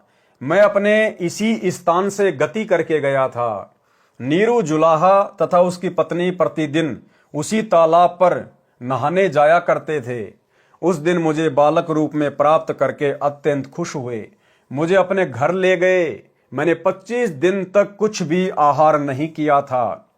तब शिवजी एक साधु के वेश में उनके घर गए। वह सब मेरी ही प्रेरणा थी। शिव से मैंने कहा था कि मैं कंवारी गाय का दूध पीता हूं। तब नीरू एक बछिया लाया। शिव को मैंने शक्ति प्रदान की। उन्होंने बछिया की कमर पर अपना आशीर्वाद भरा हाथ रखा। कंवारी गाय ने दूध दिया, तब मैंने दूध पिया था। मैं प्रत्येक युग में ऐसी लीला करता हूं जब मैं शिशु रूप में प्रकट होता हूं, केवल उस समय जब यह परमात्मा शिशु रूप में प्रकट होता है। और भाइयों और बहनों, प्रत्येक युग की शुरुआत में सतयुग, त्रेता, द्वापर और कलयुग, प्रत्येक युग की शुरुआत में परमात्मा इस प्रकार की लीला करते हैं। क्यों करते हैं? क्योंकि वेदों में परमेश्वर की महिमा लिखी हुई है कि जब वो परमात्मा शिशु रूप में पृथ्वी पे प्रकट होता है, अपनी अच्छी आत्माओं को मिलता है, उनको ज्ञान उपदेश देता है, उस समय उस परमात्मा के परवरिश की लीला कंवारी गायों के दूध से होती है। तो वेदों में लिखी हुई अपनी महिमा को सत्य साबित करने के लिए परमेश्वर चारों युगों की शुरुआत में इस प्रकार की लीला करते हैं। अन्य ना जाने परमात्मा करोड़ों अरबों बार प्रकट हो चुके हैं, होते रहते हैं, होते रहेंगे। तो बार बार परमेश्वर को कंवारी गायों का दूध पीने की आवश्यकता नहीं पड़ती है। तब कंवारी गायों से मेरी परवरिश की लीला हुआ करती है। हे गरीबदास, चारों वेद मेरी महिमा का गुणगान करते हैं। वेद मेरा भेद है, मैं ना वेदन के माही, और जिस वेद से मैं मिलूं वह वेद जानते नहीं। कि भाई वेदों में केवल मेरी महिमा लिखी हुई है, मेरे बारे में बताया गया है, परमात्मा कौन है, कैसा है, कहां रहता है, उसका नाम क्या है, लेकिन वेदों में परमेश्वर के प्राप्त करने की विधि नहीं लिखी हुई है। वेद मेरा भेद है, मैं ना वेदन के माही, और जिस वेद से मैं मिलूं वो वेद जानते नहीं। कौन सा वेद? पांचवा वेद, सूक्ष्म वेद। उस सूक्ष्म वेद में परमेश्वर प्राप्ति की कंप्लीट विधि लिखी हुई है, लेकिन उस सूक्ष्म वेद को आम व्यक्ति नहीं पढ़ सकता, उन वाणियों का अनुवाद नहीं कर सकता, खुलासा नहीं कर सकता। उस पांचवें वेद सूक्ष्म वेद का ज्ञान देने के लिए उस कबीर परमेश्वर को स्वयं ही धरती पर सतगुरु रूप में आना पड़ता है और वे स्वयं ही सूक्ष्म वेद का खुलासा करते हैं। ऋग्वेद मंडल 9 सूक्त 1 मंत्र 9 में लिखा है कि जब परमेश्वर शिशु रूप में पृथ्वी पर प्रकट होते हैं तो उनकी परवरिश की लीला कंवारी गायों द्वारा होती है। मैं सतयुग में सतसुकृत नाम से प्रकट हुआ था, त्रेता युग में मुनिंद्र नाम से तथा द्वापर में करुणामय नाम से, और संवत 1455 ज्येष्ठ सुधी पूर्णमासी को मैं कलयुग में कबीर नाम से प्रकट व प्रसिद्ध हुआ था। ये सब प्रसंग सुनकर संत गरीबदास जी ने कहा कि परवरदिगार, ये ज्ञान मुझे कैसे याद रहेगा। तब परमेश्वर जी ने बालक गरीबदास जी को आशीर्वाद दिया और कहा कि मैंने तेरा ज्ञान योग खोल दिया है, अध्यात्म ज्ञान तेरे अंतःकरण में डाल दिया है। अब आप असंख्य युगों के पहले से लेकर वर्तमान तथा भविष्य का ज्ञान भी याद रखोगे। दूसरी ओर नीचे पृथ्वी पर शाम के 3 बजे के आसपास अन्य गवालों चरावाहों को याद आया कि गरीबदास नहीं है, लाओ उठाकर। तब एक पाली गया, उसने दूर से आवाज लगाई कि हे गरीबदास आजा, गायों के सामने खड़ा होकर अपनी बारी कर, हम बहुत देर से खड़े हैं। भगत गरीबदास जी नहीं बोले और ना उठे, क्योंकि पृथ्वी पर तो केवल शरीर था, जीव आत्मा तो ऊपर के मंडलों की सैर कर रही थी। उस पाली ने निकट जाकर हाथ से शरीर को हिलाया तो शरीर जमीन पर गिर गया। पहले सुखासन पर स्थिर था। गवाले ने देखा तो बालक गरीबदास जी को मृत पाया। उसने शोर मचाया, अन्य गवाले दौड़े आए। उनमें से एक गांव छुडानी की ओर दौड़ा। छुडानी गांव से गांव कबलाना के रास्ते पर वह जांडी का वृक्ष था, जिसके नीचे परमेश्वर जी जिंदा रूप में गरीबदास जी तथा अन्य पालियों के साथ बैठे थे। गांव कबलाना की सीमा के साथ वह खेत सटा हुआ था जो छुडानी गांव का है, जो गरीबदास जी का अपना ही खेत था। वह स्थान गांव छुडानी से 1.5 किलोमीटर दूर है। गांव छुडानी में जाकर उस पाली ने गरीबदास जी के पिता, माता, नाना, नानी को सब हाल बताया कि एक बाबा ने कंवारी गाय का दूध जादू जंत्र करके निकाला। वह दूध हमने तो पिया नहीं, बालक गरीबदास जी ने पी लिया। हमने अभी देखा तो वह मर चुका है। बच्चे के शव को चिता पर रखकर अंतिम संस्कार की तैयारी कर दी। उसी समय परमेश्वर जी ने कहा, हे गरीबदास आप नीचे जाओ, आपके शरीर को नष्ट करने जा रहे हैं। संत गरीबदास जी ने नीचे देखा तो ये पृथ्वी लोक सत्यलोक की तुलना में नरक लोक के समान दिखाई दे रहा था। संत गरीबदास जी ने कहा, हे प्रभु मुझे नीचे मत भेजो, यहीं पर रख लो। और एक सत्संग में भाइयों और बहनों पूज्य गुरुदेव जी ने बताया, सतलोक की तुलना इस गंदे पृथ्वी लोक से की कि एक सूअर वो सारा दिन क्या करता है, गंदी नाली में नाक रगड़ता रहता है, बिष्टा खाता है। और उस सूअर की आत्मा को यदि एक दिन के लिए किसी राष्ट्रपति या प्रधानमंत्री के शरीर में प्रवेश करा दिया जाए और सारा दिन वो क्या क्या सुख भोगेगा, 5 स्टार होटल में खाना खाएगा, एरोप्लेन में यात्रा करेगा, दुनिया भर की सिक्योरिटी होगी, दुनिया भर के नौकर होंगे, और शाम को उसे कहा जाए कि हे जीवात्मा अब आप राष्ट्रपति के शरीर को त्याग कर वापस अपने सूअर वाले शरीर में जाएं, तो भाई और बहनों क्या वो आत्मा वापस सूअर के शरीर में जाने को सहर्ष तैयार हो जाएगी? 100 बार हाथ जोड़ेगी, विनती करेगी कि ये प्रभु मुझे तो इसी के शरीर में रख लो, मुझे तो यहीं रख लो। ये प्रभु जो आनंद यहां है वहां तो सौपन में भी नहीं है। तो भाई और बहनों इसी प्रकार गरीबदास जी के माध्यम से परमेश्वर आप और हमें समझा रहे हैं कि हम जिस गंदे लोक में यहाँ के सुखों को सुख मान के और बिल्कुल स्थिर होके बैठे हैं, सतलोक की तुलना में तो नरक लोक है, नरक गंदगी का ढेर।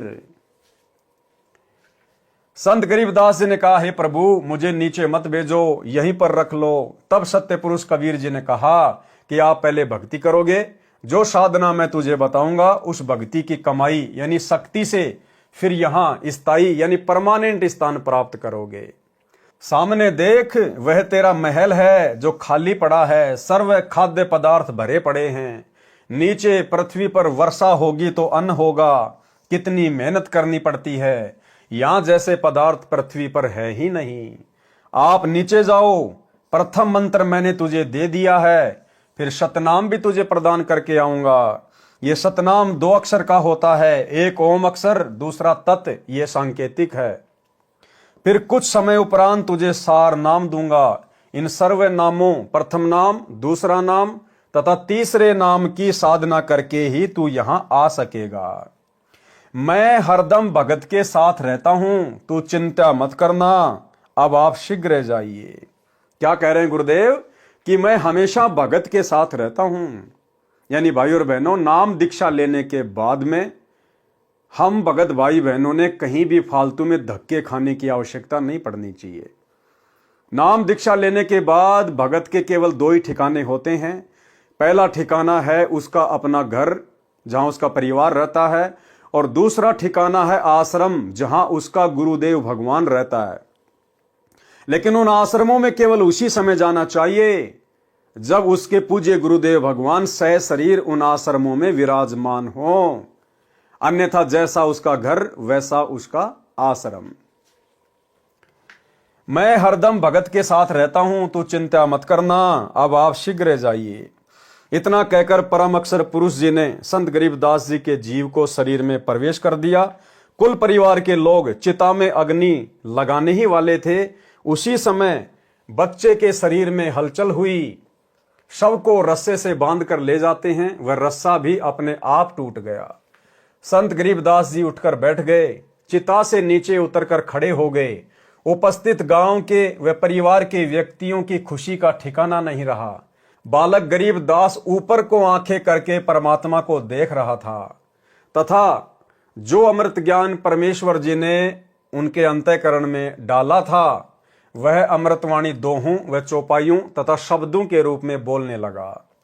गांव वालों को उस अमृतवाणी का ज्ञान नहीं था, इसलिए उन्होंने सोचा कि बच्चे को बाबा ने फटकार मार दी, जिस कारण से बड़बड़ा रहा है, कुछ का कुछ बोल रहा है। परंतु परमात्मा का सौ शुक्र मना रहे थे कि लड़की का लड़का जीवित हो गया। पागल है तो भी लड़की रानी देवी अपना दिल रोककर खुश रहेगी। ये समझकर महापुरुष गरीबदास जी को पागल गांव की भाषा में बावड़िया कहने लगे। इस घटना के 3 साल के पश्चात एक गोपाल दास संत गांव छुडानी में आया, जो संत दादू दास जी के पंथ से दीक्षित था। वह संतों की वाणी को समझता था, उसके महत्व को जानता था। वह वैश्य जाति से था, यानी बनिया जाति से था। संत वेशभूषा में रहता था। बनिए के घर जन्म होने के कारण कुछ पढ़ा लिखा भी था। घर त्याग कर संन्यास ले रखा था। अधिकतर भ्रमण करता रहता था, गांव गांव में जाकर प्रचार करता था। कुछ शिष्य भी बना रखे थे। उसका एक बैरागी जाति का गांव छुडानी का भी शिष्य था, वह उसके घर रुका हुआ था। उस शिष्य ने संत गोपाल दास से कहा कि हे गुरुदेव, हमारे गांव के चौधरी का दोहता यानी लड़की का लड़का किसी साधु की फटकार से पागल हो गया है। वह तो मर गया था, चिता पर रख दिया गया था। लड़की रानी की किस्मत से बच्चा जीवित तो हो गया, परंतु पागल हो गया। सब जगह झाड़ फूंक करने वालों से भी इलाज करा लिया, अन्य दवाई पागलपन दूर करने की भी बहुत खिला ली, लेकिन कोई राहत नहीं मिली। उस शिष्य ने वह सर्व घटना भी बताई जो कंवारी गाय का दूध निकलवाकर बच्चे गरीबदास को पिलाने की घटित हुई थी। फिर उसने कहा कि कहते हैं कि संत की विद्या को संत ही काट सकता है, कुछ कृपया करो गुरुदेव। संत गोपाल दास जी ने कहा कि बुलाओ उस लड़के को। शिष्य ने चौधरी शिवलाल जी से कहा कि मेरे घर पर एक बाबा जी आया है, मैंने उसको आपके दोते गरीबदास के बारे में बताया है। बाबा जी ने कहा है कि एक बार बुलाओ, ठीक हो जाएगा, एक बार दिखा लो। अब तो गांव में ही बाबा आया है, बहुत पहुंचा हुआ संत है। शिवलाल जी के साथ गांव के कई अन्य व्यक्ति भी बाबा के पास गए, साथ में बच्चे गरीबदास जी को भी ले गए। संत गोपाल दास जी ने बालक गरीबदास जी से प्रश्न किया कि बेटा, वह कौन बाबा था जिसने तेरा जीवन बर्बाद कर दिया? प्रिय पाठकों को यहाँ पर यह बताना अनिवार्य है कि संत गोपाल दास जी संत दादू दास जी के पंथ से दीक्षित थे। संत दादू जी को भी संत गरीबदास जी की तरह 7 वर्ष की आयु, एक पुस्तक में 11 वर्ष की आयु में जिंदा बाबा मिला लिखा है। हमने ज्ञान समझना है, व्यर्थ के तर्क वितर्क में नहीं पड़ना है।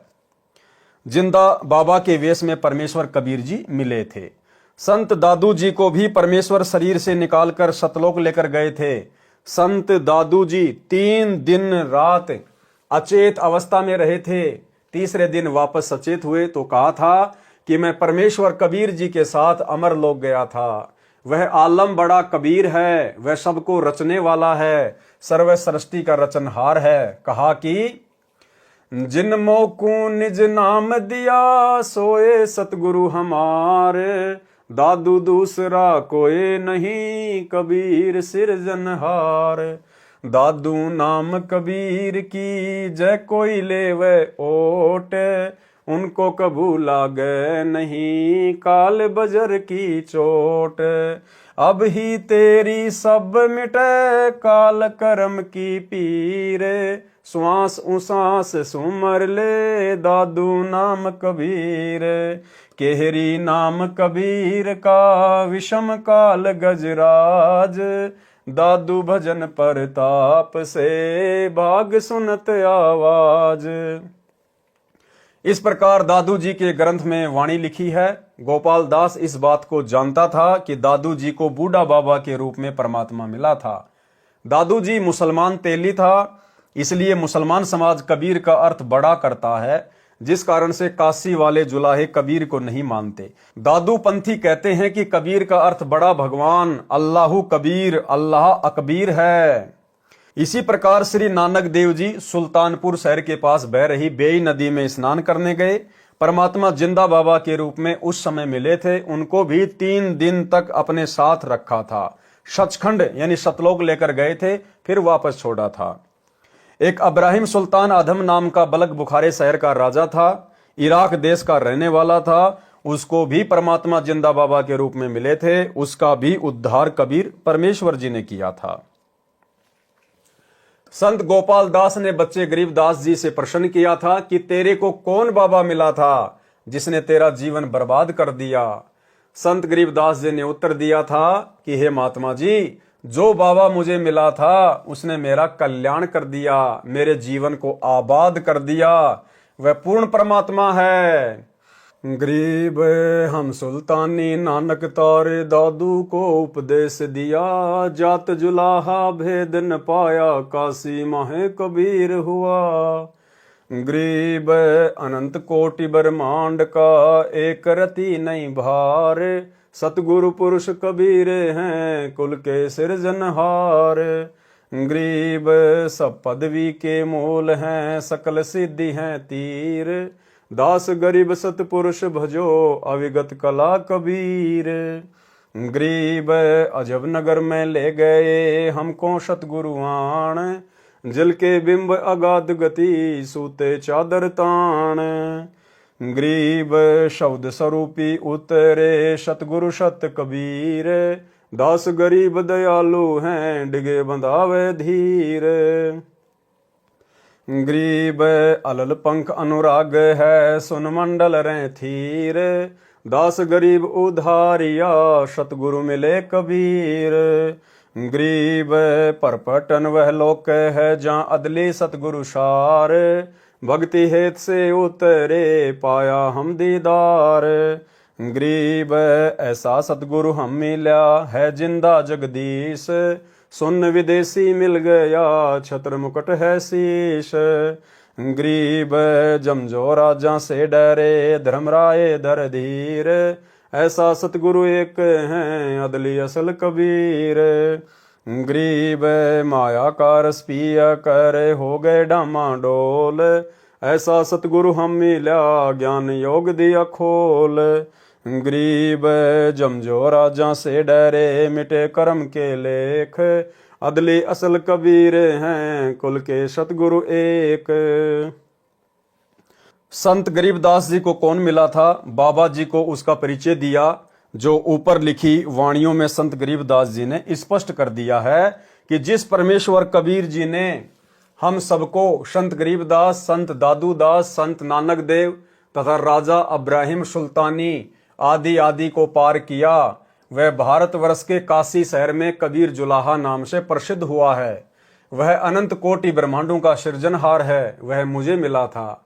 ये उपरोक्त वाणी बोलकर संत गरीबदास 13 वर्षीय बच्चे चल पड़े। संत गोपाल दास जी समझ गए कि यह कोई सामान्य बच्चा नहीं है, ये तो परमात्मा से मिला है, ऐसी अमृतवाणी बोल रहा है, इस वाणी को लिखना चाहिए।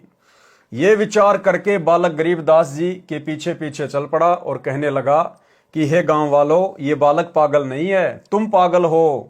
ये क्या बोल रहा है, तुम समझ नहीं सके। मुझे पता चला है ये बच्चा तो अवतार है प्रभु का, इसको तो जिंदा बाबा के रूप में स्वयं भगवान मिले थे। इसी प्रकार हमारे पूज्य दादू साहेब जी को भी मिले थे। दादू जी की सब वाणियां लिखी नहीं गई थी। अब इस बच्चे से सर्व वाणी लिखवाऊंगा, मैं खुद लिखूंगा। ये वाणी कलयुग में अनेकों जीवों का कल्याण करेगी।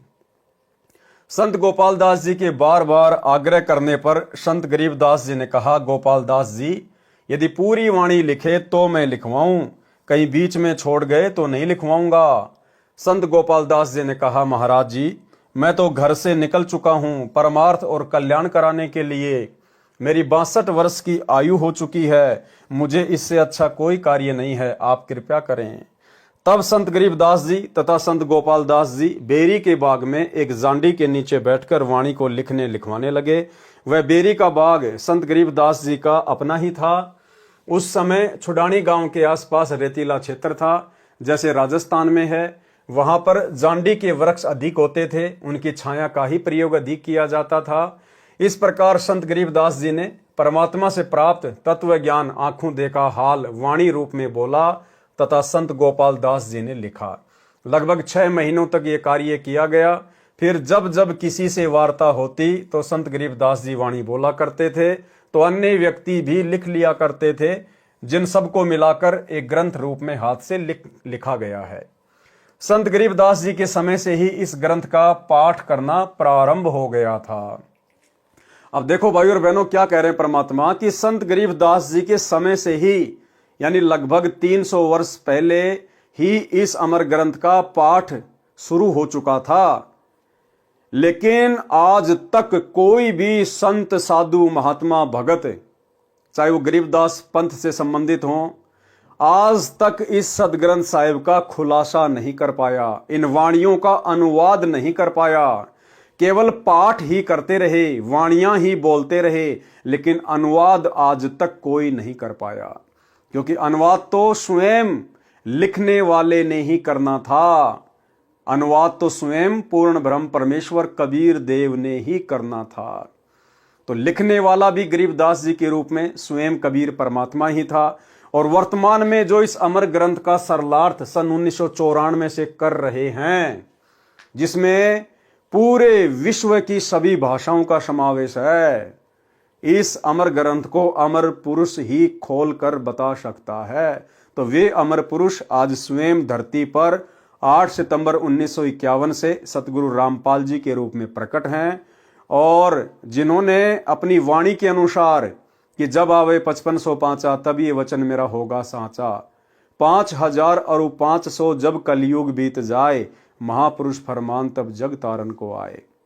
सन 1994 में सतगुरु रामपाल जी परमेश्वर जी ने अपने यथार्थ 13वें कबीर पंथ की शुरुआत की, और परमेश्वर जी ने शुरुआती समय में सन 2000 तक केवल आदरणीय गरीबदास जी महाराज जी के सदग्रंथ साहिब का ही खुलासा किया है।